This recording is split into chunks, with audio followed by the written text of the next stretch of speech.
কি ব্যাপার, তোমরা এটা নিয়ে কেন দাঁড়িয়ে আছো দুজনে? মামা বাবা পিঠা খেতে চাই আমরা। ও তাই নাকি? ওকে বাবারা, এখানে হচ্ছে দু ধরনের চাল নেওয়া হয়েছে। একটা হচ্ছে আতপ চাল আর হচ্ছে আর একটা হচ্ছে নর্মাল আমাদের সিদ্ধ ভাতের নর্মাল চালটা। এবারে দেখুন ভাপা পিঠে বানানোর সব উপকরণ রেডি। এটা হচ্ছে কিশমিশ এবং বাদাম ভাপা পিঠের মধ্যে যদি দেওয়া হয় আরও বেশি স্বাদের মাত্রা অ্যাড করে। চালের গুঁড়ার ভিতরে লবণ অ্যাড করে নেই, এর মধ্যে কিছুটা খানিকটা আর কি পানি অ্যাড করে নিয়েছি।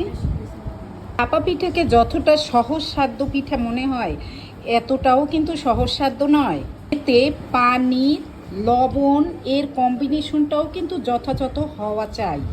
এবারে এই যে এগুলো একটু পানি যেহেতু মিক্স করা হয়েছে পানি লবণ, এজন্য একটু দলা পাকানো যা চালনির সাহায্যে সুন্দরভাবে চেলে নিতে হয়।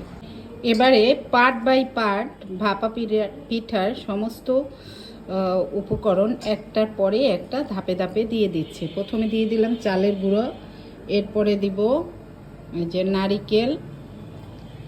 নারিকেল কুড়ানো নারিকেলগুলো সুন্দর করে দিয়ে দেব। এরপরে হচ্ছে গুড় দিয়ে দিচ্ছি, যে এভাবে গুছ করে দিয়ে দিতে হবে গুড়। এবারে দিয়ে দেব এই যে বাদাম কুচি করে নিয়েছি বাদামটা। এরপরে দিয়ে দেব কিশমিশ।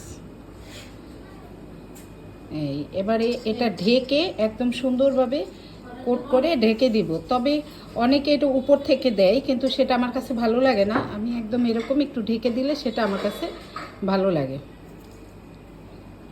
একটা পিঠে হয়েও গেছে, এই যে একদম এই অনেক সুন্দরভাবে হয়েছে। এই দেখছেন কত চমৎকার হয়েছে।